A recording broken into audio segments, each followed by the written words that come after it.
At 4:50 in the morning on February 21, 1943, Brigadier General Paul Robinette stood in a shallow wadi 20 miles east of Tebessa, Tunisia, watching German panzers gather for an attack he knew would come in a few hours. The panzers belonged to General Feldmarschall Erwin Rommel, the Desert Fox, the man who had pushed British armies across North Africa for 2 years. Rommel had just spent 3 days smashing American forces through Kasserine Pass. Now he was heading for Tebessa, the main Allied supply base. If he took it, he could cut off thousands of American troops and capture enough fuel and ammunition to keep his Africa Corps going for months. Robinette commanded Combat Command B of the 1st Armored Division. He had 48 Sherman tanks, 31 tank destroyers, 3 infantry battalions, and 11 artillery batteries.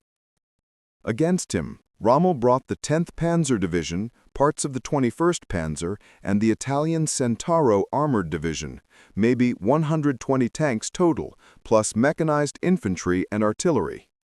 The numbers were close, but the experience was not. Rommel had been fighting in North Africa since February 1941. His troops had won battles at Gazala, Tobruk, and dozens of smaller fights. They knew the desert, they knew mobile warfare, they knew how to use tanks, infantry, and artillery together in attacks that had broken British formations over and over. The Americans had been in combat for only 9 days. Most had never seen a German soldier before February 14th. Most had never been under artillery fire. Most had never seen their friends die. Rommel knew this. 3 days before the attack, he wrote in his journal that the Americans were untested, poorly led, and would break easily under pressure. His staff agreed. German intelligence reports said American units were disorganized, their commanders inexperienced, and their equipment okay but used poorly. The Germans expected an easy fight. For 72 hours, they had been right. Now they were about to be wrong. The first American unit Rommel attacked was Combat Command A of the 1st Armored Division at the city of Sidi Bouzid on February 14th. The attack began at dawn. German tanks came from 2 directions, bypassing American infantry on 3 isolated hills. The infantry could not help each other. They were too far apart. The Germans surrounded them, cut them off, and moved on to the American tanks in the valley. Combat Command A of the 1st Armored Division commanded tanks at Sidi Bouzid. The unit had trained on tanks and practiced tactics. The commanders knew what to do: spread out, use hull-down positions, and coordinate with infantry and artillery. The problem was that American tank rules in February 1943 were made to fight other tanks. American doctrine said tanks should find enemy tanks and destroy them. Infantry would fight enemy infantry.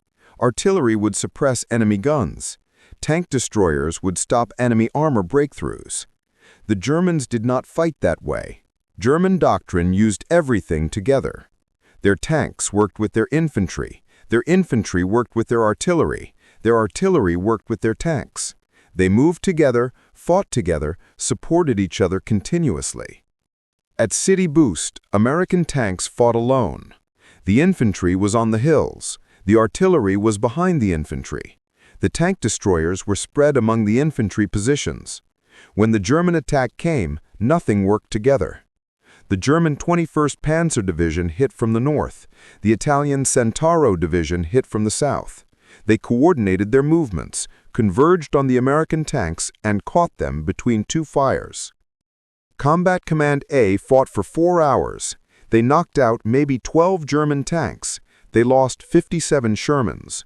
By noon, commanders were ordering a retreat.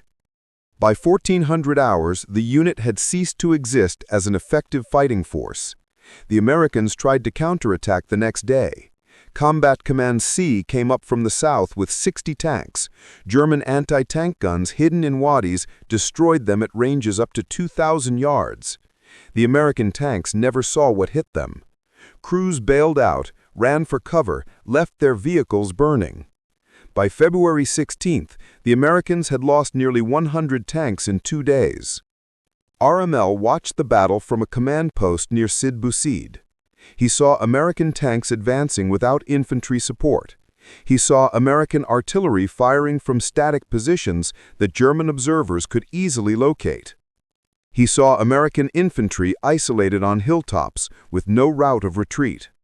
He dictated a report to his staff describing American tactical errors in detail. His conclusion was blunt. The Americans would need at least 6 months of combat experience before they could fight effectively against German forces. The second American disaster happened at Spybittler on February 17th. Major General Orlando Ward commanded the 1st Armored Division. Ward was 51 years old, West Point class of 1914. He had served in France during World War I. He had commanded armor for 2 years. He was competent, careful, methodical. Methodical was the wrong approach. Rommel moved too fast. By the time Ward positioned his forces at Spybittler, German armor was already flanking the town from 2 directions. Ward ordered a fighting withdrawal. The withdrawal became a rout. American vehicles jammed the roads heading west. German artillery caught them in column, killed drivers who abandoned vehicles and ran. One American officer later described it as chaos. Men did not know where their units were. Officers did not know where the Germans were. Communications broke down completely. Ward lost another 40 tanks at Spybittler. He lost 29 artillery pieces. He lost 57 half-tracks. He lost organized cohesion. By nightfall on February 16th, the 1st Armored Division had been in combat for 4 days and lost half its equipment. Survivors fell back to Kasserine Pass, 30 miles west, the last defensive position before Tebessa. Rommel pursued. On February 19th at 4:50 a.m., he attacked Kasserine Pass with the Afrika Korps Assault Group from the south and parts of the 21st Panzer Division from the north. His plan was to break through both passes, move together on Tebessa from 2 directions, capture the supply base, and destroy what was left of the American Second Corps. The defense at Kasserine Pass was held by Colonel Alexander Stark. Stark commanded the 26th Infantry Regiment, a unit that had arrived in North Africa 3 months earlier and had seen almost no fighting. Stark had engineers, a few artillery batteries, some tank destroyers, and a battalion of French colonial infantry with old French 75mm guns from World War I. Stark placed his troops on the heights overlooking the pass. The pass itself was 2 miles wide, a gap in the Grand Dorsal mountain chain. The road through it led straight west to Tebessa. If the Germans broke through, they would be on open ground with nothing between them and the supply base. The German attack came in waves. First Stuka dive bombers, then artillery, then tanks and mechanized infantry moving up the valley floor.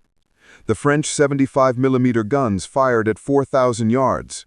They were old guns, made in 1917, but they still worked.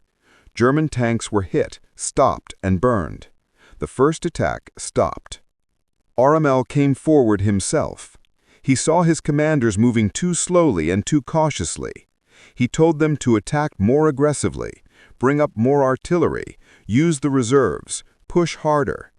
On February 20th, the Germans attacked again with twice as many tanks.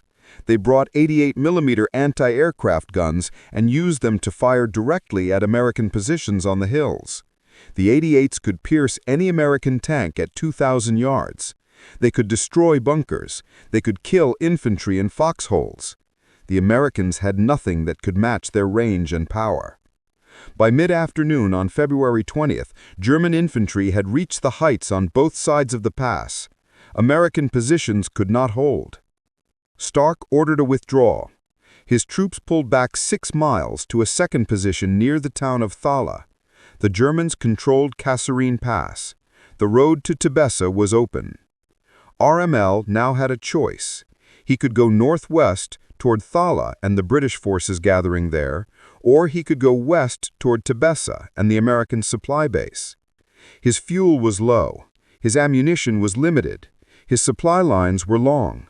He had to pick one target and use everything on it.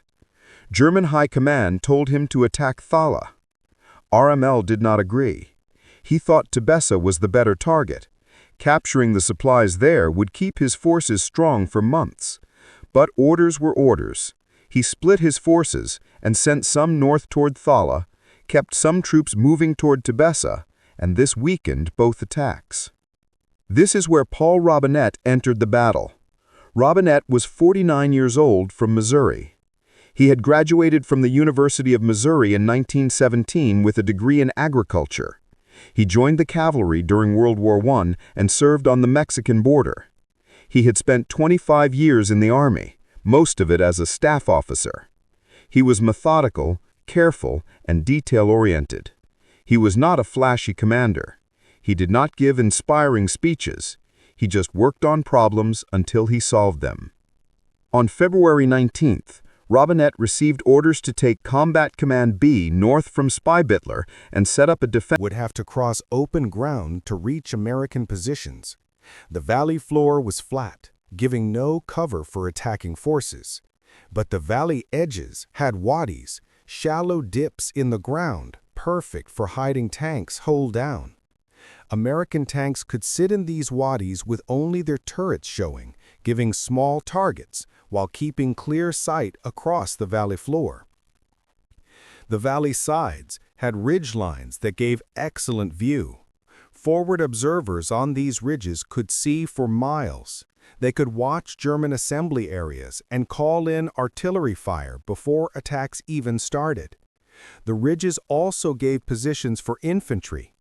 American infantry on the ridges could cover the tanks with rifle and machine gun fire, stopping German infantry from getting close enough to attack tanks with grenades or explosives. There were defiles that would force any German attack into certain routes. The Germans would have few choices. They would have to cross the valley floor or try to flank through narrow passes. Either way, they would be exposed to concentrated American fire. Robinet could place his forces to cover all likely routes of attack. He placed his tanks in defilade, hull down in wadis with only their turrets showing. This made them harder to hit while still letting them fire at German targets. The M4 Sherman tank had a low profile when hull down. German gunners would have trouble hitting them at range, but the Shermans could fire well. Their 75mm guns had enough range and power to fight German tanks at normal distances. He put his tank destroyers forward as an outpost line. The M3 half-tracks with 75mm guns were weak in direct combat. They had thin armor. A German shell could go through easily, but placed forward in hidden positions, they could fire on German tanks first, disrupt German formations, and make the Germans deploy early. Then the tank destroyers could pull back to secondary positions, while the hidden Shermans fired. He put his artillery in depth with pre-planned fire zones covering all likely routes of attack. The artillery had 11 batteries, over 60 guns. Most were 105mm howitzers, standard American divisional artillery. They had good range, good accuracy, and could hit both armored and soft targets. If used right, they could deliver huge firepower. Robien worked with his artillery commander to set pre-planned concentrations. They picked spots where German forces would gather, routes they would probably use, and places where they might put support weapons. Each spot got a number. When forward observers called for fire on a number, every battery knew exactly where to aim. The shells would arrive fast and accurate.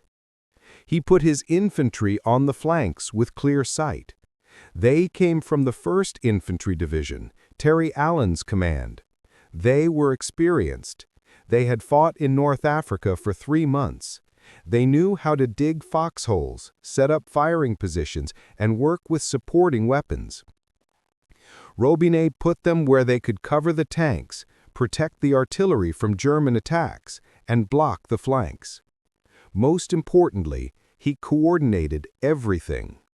He held a commander meeting on the evening of February 20th. Every battalion commander and company commander came. He showed them a map of the defenses. He explained how each unit fit in the plan. He showed tank commanders where the tank destroyers would be. He showed infantry commanders where the tanks would be. He showed everyone where artillery observers would be and how to call for fire. He set up communication so every unit had radio contact with all other units. If the Germans attacked anywhere, everyone would know right away. If one unit needed help, support could come fast. If artillery was needed, observers could call it in minutes. The entire defensive position worked as one system. Robinet worked through the night of February 20th. His units were tired. They had been retreating for 6 days. They had watched other units get destroyed. They had low confidence. He walked among them, talked to platoon leaders and company commanders, explained the defensive plan, showed them how the position would work. He told them the Germans would come, probably at dawn, probably with tanks leading. He told them to hold their positions, trust the plan, and fight as a team. At 0450 on February 21st, German reconnaissance came into the American position. They reported back to Rommel that Americans were dug in along the valley in strong numbers. Rommel decided to attack anyway. He had momentum. He had veteran troops. He believed the Americans would break like they had everywhere else. He was wrong. The German attack came at 1400 hours on February 21st. 40 panzers from the 10th Panzer Division moved up the valley floor with Italian Bersaglieri infantry and trucks behind them. They expected to find disorganized Americans running in panic like every other fight. Instead, they found a coordinated defense. American tank destroyers fired from the forward line at 1,500 yards. German tanks were hit, stopped, and some burned. The panzers returned fire and knocked out several tank destroyers, but kept advancing. The tank destroyers fell back to secondary positions. Then the hidden Shermans fired from hull-down positions in the wadis. The Germans had not seen them. Suddenly they were under fire from 3 directions. More tanks were hit, more vehicles stopped. Italian trucks carrying infantry tried to move off the road. American artillery started falling. Pre-planned fire. Forward observers called in concentrations. Shells hit the trucks, destroyed them, and killed infantry. The German attack stopped. Rommel came forward himself to see the situation. He could see the American positions clearly. They were not retreating, they were not panicking. They were fighting from prepared positions with coordinated fire. His casualties were rising. His fuel was low. His ammunition was running out. He ordered another attack the next morning, February 22nd. Same route, more force. Bring up everything available. Break through to Tebessa. The attack on February 22nd started at 11:25 hours after delays from fog. German tanks and Italian Bersaglieri infantry pushed up the valley again. Again, they met coordinated American resistance. Tank destroyers, tanks in defilade, artillery fire, infantry with anti-tank weapons. The Germans made some progress and got within 2 miles of the American artillery positions. Then American artillery fired. Mass fire. 11 batteries, 132 guns, all firing on pre-planned coordinates. The valley floor became a killing zone. German tanks were hit directly. Infantry in the open were cut down by shrapnel. Italian Bersaglieri units were destroyed. 2 battalions were wiped out in 30 minutes of constant bombardment. German forward momentum stopped. Rommel watched from his command post. He could see his attack failing. He could see casualties rising. He got reports that Montgomery's 8th Army had reached the Maratha line to the south, threatening his rear. He got reports that Allied reinforcements were arriving every hour at the passes. At 0650 on February 22nd, Rommel made his decision. He ordered a withdrawal. All units pull back through Kasserine Pass and return to starting positions. The offensive was over. The Germans withdrew through February 23rd and 24th. American and British forces reoccupied Kasserine Pass on February 25th. The battle was finished. American casualties totaled 6,600 men, killed, wounded, or captured. They lost 183 tanks, 104 half-tracks, 208 artillery pieces, and 512 vehicles. It was the worst American defeat in North Africa. But it was not the defeat Rommel expected. In his journal after the battle, he wrote something that surprised his staff. The American defense had been first class. The Americans recovered quickly after the first shock and stopped the German advance by using their reserves to defend the passes. They positioned their artillery skillfully. They used tanks, infantry, and artillery together well once they had proper defensive positions. This was not the opinion of an easy enemy. This was respect.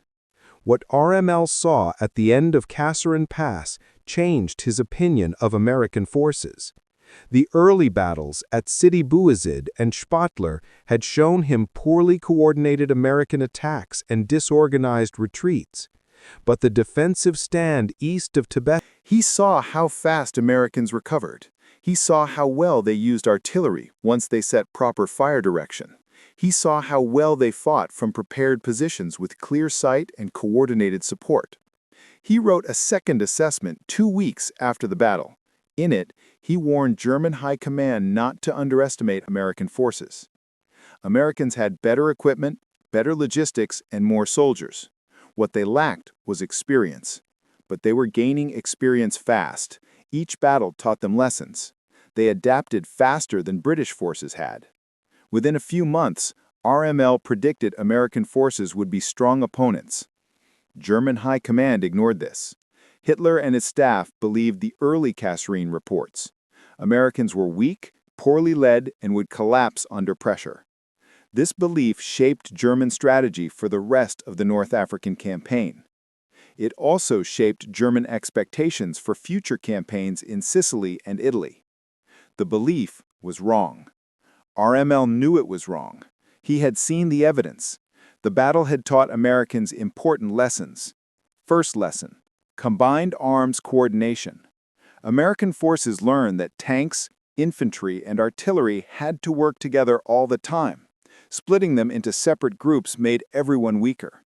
Tanks without infantry support were open to attacks. Infantry without tank support had no mobile firepower. Artillery without forward observers could not react to changing situations. Everything had to work as one system. Second lesson: proper positioning. Defensive positions needed mutual support, clear sight, and ways to withdraw. Isolated positions got surrounded and destroyed. The infantry battalions on the hills at Sidi Bouzid had been too far apart to help each other. German armor had bypassed them. They were cut off and left out of the battle. Proper positioning meant units were close enough to cover each other with overlapping fields of sight and able to help each other fast. Third lesson: artillery effectiveness. American artillery, when coordinated with forward observers and pre-planned fire, was deadly. It could stop German attacks. American artillery at Tibessa fired over 9,000 rounds on February 21st and 22nd. That fire destroyed German tank formations, stopped infantry attacks, and forced Rommel to withdraw. Artillery was the Americans' most effective weapon, but it needed proper coordination. Forward observers had to be in places where they could see. Fire direction centers needed accurate maps and communication with observers. Artillery batteries needed good fields of fire and protection from counterattacks. Fourth lesson: leadership matters. The early disasters at Sidi Bouzid and Spetler happened under confused command. Fred Endel had split the 1st Armored Division into multiple commands, given separate missions, and failed to coordinate them. The successful defense east of Tebessa happened under clear command, with officers who knew their areas and could coordinate their units. Robinet had unified command of Combat Command B. He knew every unit under his control. He knew the land, he knew his mission. That clarity allowed effective action. 5th lesson: preparation beats improvisation. Early American responses were rushed and unplanned. Units were sent in without reconnaissance or coordination. Later responses were deliberate, carefully planned, and rehearsed. Robinet spent 2 days positioning his forces at Tebessa. He studied the ground. He placed every unit on purpose. He rehearsed artillery fire missions. That preparation made the difference between defeat and victory. American commanders learned these lessons. Major General Lloyd Frendendahl, who commanded the 2nd Corps during Kasserine, was relieved. On March 6th, Major General George Patton replaced him. Patton started aggressive training and strict discipline. He required all officers to know their units, know their areas, and know supporting relationships. He required units to practice combined arms coordination every day. Patton's first action was accountability. He inspected every unit in the 2nd Corps personally. He asked commanders about their missions, units, and supporting fires. If commanders could not answer immediately, Patton relieved them on the spot.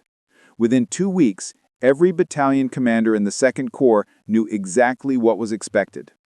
Clarity replaced confusion.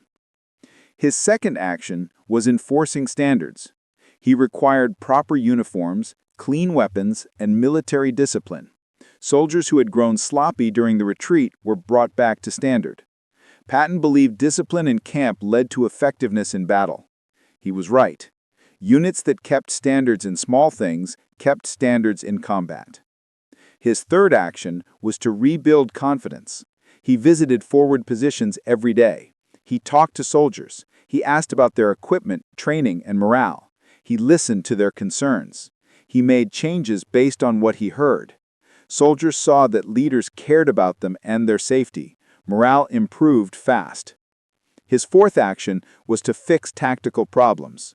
He required defensive positions to have mutual support and clear fire plans. He required infantry and tanks to train together until they knew how to help each other.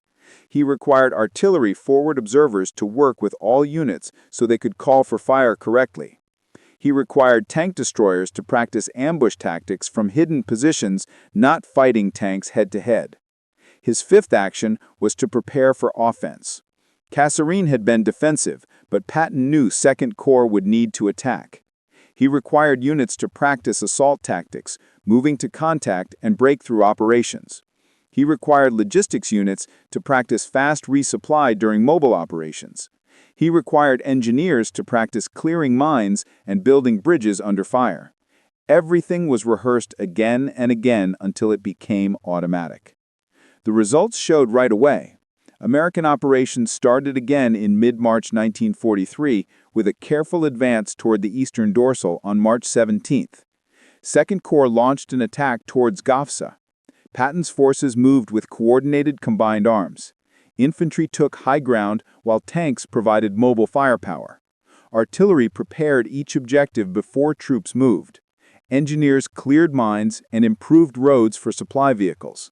The capture of Gafsa on March 17th had no opposition. German forces had pulled back east. But Patton did not stop. He pushed 2nd Corps forward immediately. On March 18th, American forces took El Ghatar, an oasis town 30 miles east of Gafsa. The 1st Infantry Division under Major General Terry Allen set defensive positions in the hills around the oasis. The Germans counterattacked on March 23rd.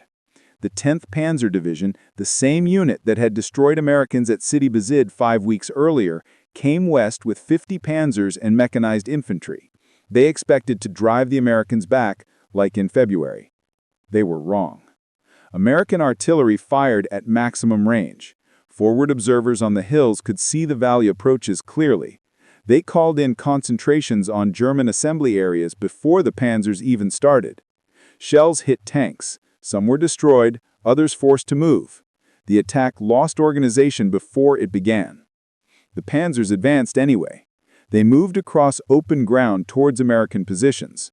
American tank destroyers in hull-down positions on reverse slopes fired at 1,500 yards.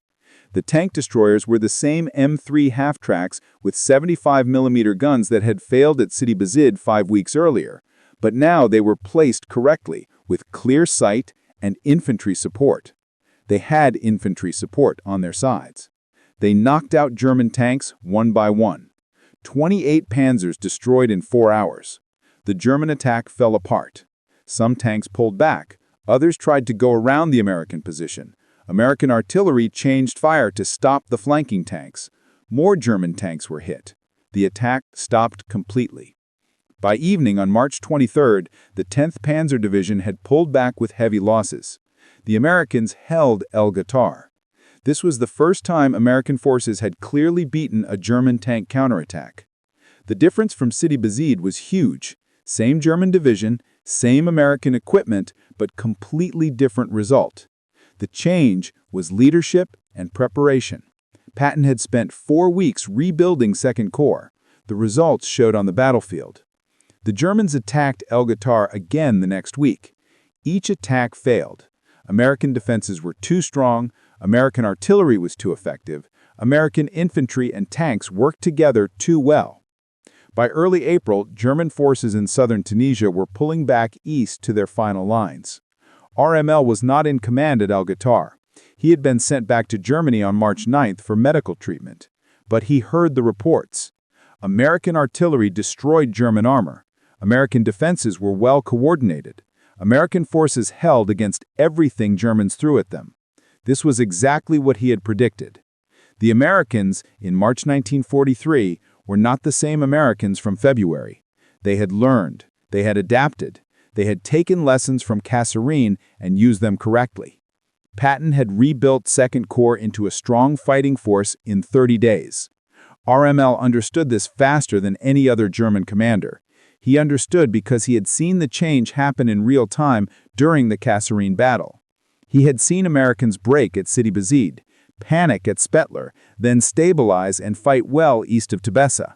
The difference was not the soldiers, it was leadership and preparation. American soldiers, properly led and properly placed, fought as well as anyone. This understanding shaped RML's later views of Allied strength. When he returned to Europe and took command of Army Group B in France, RML's strategic view was based on math and logistics, not mystical ideas about German superiority. He calculated that Allied factories produced 5 to 10 times more than German factories, depending on the weapon. American factories made tanks, planes, and artillery faster than Germans could. American logistics brought these weapons across the Atlantic Ocean, even with German submarines. American training systems were making good soldiers faster than German losses could be replaced. The combination was too strong. German tactical skill could win battles, but it could not win the war. The only German hope was to stop Allied forces from getting into Europe. Once they were set up with full supplies, they would slowly destroy Germany with more and better equipment. RML had seen this start at Kasserine. American forces had bad tactics in February, but they had excellent equipment and logistics, and they learned fast. By March, their tactics got better. By May, they were winning more often. That would keep happening. Hitler ignored these warnings. Most German generals ignored them. They believed the myth that Germans were better in battle. They thought Allied forces, especially Americans, were soft, inexperienced, and poorly led. They remembered Kasserine as proof. They remembered American tanks burning at Sidi Bouzid. They remembered American prisoners marching through Tunisian towns. They remembered the chaos of the American retreat. They forgot the last 2 days of the battle. RML used Kasserine as proof of the opposite. Americans had their first fight, took huge losses, learned from them, and adapted in 72 hours. That adaptation stopped RML from getting his goals. That adaptation stopped the Africa Corps at Tebessa. That adaptation across an army would eventually crush Germany. The key moment in RML's new view came on February 21st at 1400 hours.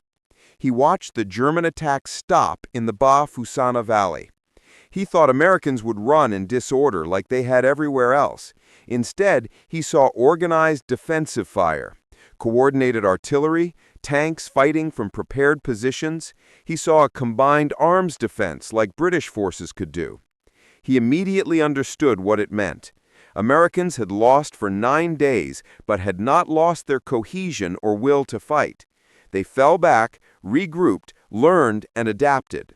That kind of toughness was dangerous. That kind of fast learning, plus American industrial and supply power, would eventually win the war. RML told his staff on February 23rd as they got ready to pull back. The Americans had taken their hit and would come back stronger. Germans had won the battle, but lost the bigger chance. They should have destroyed Second Corps completely in the first 3 days. They had not. Now Second Corps would rebuild, learn, improve. Next time they met, the Americans would be much more dangerous. His staff did not understand. They saw the captured equipment, the prisoner counts, the land gained. They saw victory. RML saw a mischance and a future threat. History shows RML was right. American forces in North Africa got much better after Kasserine. By April, they could hold against German attacks. By May, they were leading attacks. By May 13th, when Axis forces in Tunisia surrendered, American forces had become competent, effective fighting units. The same thing happened in Sicily in July 1943. First problems, then quick learning, then success. Same in Italy in September 1943. Initial losses, then fast learning, then steady advance. By June 1944, when Allied forces landed in Normandy, American units were some of the most effective in Europe. RML never fought Americans again after Kasserine. He left North Africa in March, went to Italy, then to France to prepare defenses against the expected invasion. But his experience at Kasserine shaped his thinking for the rest of the war. He knew what Allied forces could do if properly led and supplied. He knew Germany could only win if they stopped the Allies from getting a foothold. Once the Allies were set, they could not be stopped. On June 6, 1944, Allies landed at Normandy. RML was not at his HQ. He was in Germany celebrating his wife's birthday. By June 7th, the Allies had a beachhead. By June 10th, over 300,000 troops had landed and were moving inland. RML saw the situation. The Allies were established. They would get stronger. Germany could not stop them. The war was lost. He was hurt on July 17th when Allied planes fired on his staff car. He was recovering when he was blamed in the July 20th plot to kill Hitler. He chose suicide on October 14, 1944. He was 52. His assessment of Americans, written after Kasserine and refined the next year, stayed in German military records. Historians found it decades later. It is one of the most accurate early views of American military power in World War II. Paul Robinet survived the war. His stand east of Tebessa on February 21st officially stopped the German advance and saved Tebessa. He was wounded on May 5, 1943, when German artillery hit his jeep. His left leg was badly damaged. He was sent to the United States and retired from combat. He later ran the armored school at Fort Knox until the war ended. Robinet never got wide recognition for Kasserine. The battle was remembered as an American defeat. The early disasters at Sidi Bouzid and Spitler were the main story. People remembered the losses. The successful defense that stopped RML was forgotten. But Robinet knew what he had done. His careful preparation, his coordination of tanks, infantry, and artillery, his smart defensive positioning. These stopped the Desert Fox when German victory seemed certain. He showed that Americans, if properly led and prepared, could beat German forces. George Patton knew it too. When he took command of Second Corps in March, he met Robinet and asked for full reports on the defense east of Tebessa. Patton used those lessons to rebuild Second Corps. Everything Robinet had done, tanks and infantry working together, artillery set up correctly, defensive positions properly placed, became standard practice for the whole Corps. By May 1943, 2nd Corps was a new force. They moved across Tunisia, fought through German defenses, captured thousands of prisoners. On May 7th, they entered Basur. On May 13th, all Axis forces in North Africa surrendered. Total prisoners, 275,000 German and Italian soldiers, more than were captured at Stalingrad. The change took 12 weeks, from the disaster at Kasserine in mid-February to total victory in mid-May. 12 weeks of learning, adapting, training, fighting. 12 weeks that proved RML was right. American forces were not weaker than Germans. They were inexperienced. Experience could be gained. Lessons could be learned. Mistakes fixed. The speed of learning decided results. At Kasserine, Americans learned in 72 hours. At Sidi Bouzid and Spitler, they fought badly. East of Tebessa, they fought well. That 3-day change showed what Americans could do. If properly led, RML saw this. Most German commanders did not. That difference changed how commanders fought. RML wanted realistic views and defensive strategies. Other commanders wanted attacks based on thinking Germans were better. The attacks failed in Tunisia, Sicily, Italy, France. German forces lost men attacking strong Allied positions. The defensive approach worked better, but it could not fix the bigger problem. Germany did not have the resources to beat all the Allies. By early 1944, RML knew the war could not be won. His experience at Kasserine showed him that once Allied forces were set up and had supplies, Germany could not beat them with tactics alone. Germany needed a political deal, but Germany would not get one. So Germany would lose. He was right, but being right changed nothing. Germany kept fighting until May 1945. Millions more died. Cities were destroyed. Europe was ruined. All this might have been avoided with realistic thinking. In 1943, Kasserine Pass was one of those moments where the truth was clear. The early battles showed American weaknesses. The later battles showed American strengths. RML saw both. He understood what it meant. He tried to warn his bosses. They did not listen. That is how military failures happen. Not because soldiers lack courage or skill, but because leaders see things wrong and hope for the best. German commanders in 1943 wanted to think Allied forces were weak. Some evidence seemed to show that. The disaster at Sidi Bouzid, the chaos at Spitler, the early breakthrough at Kasserine Pass. But other evidence said the opposite. The defense east of Tebessa, the artillery fire that stopped German attacks, the fast American learning. RML looked at all the evidence. He decided the evidence showing American strength mattered more. Americans could learn. Americans could adapt. So, Americans would win. That idea was not popular, but it was true.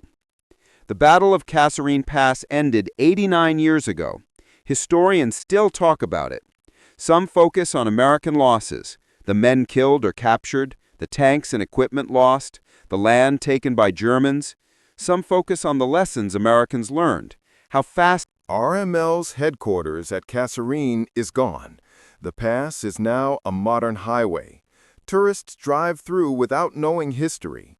The hills where American and German soldiers fought are quiet, but the lessons remain. Proper preparation matters. Tanks, infantry, and artillery must work together. Leadership matters. Realistic thinking matters. These lessons learned at high cost in February 1943 shaped how American forces fought for the rest of the war. RML learned them too. He learned that American forces that most German commanders thought were inexperienced and weak were actually strong and fast learners. He tried to tell that lesson. History shows if anyone listened. Thank you for watching. If you like this story, please like the video and subscribe to the channel. We focus on forgotten stories and real truths of World War II that should be remembered. Share your thoughts in the comments below. Where are you watching from? What other North Africa stories should we explore? Your help lets us keep telling these stories.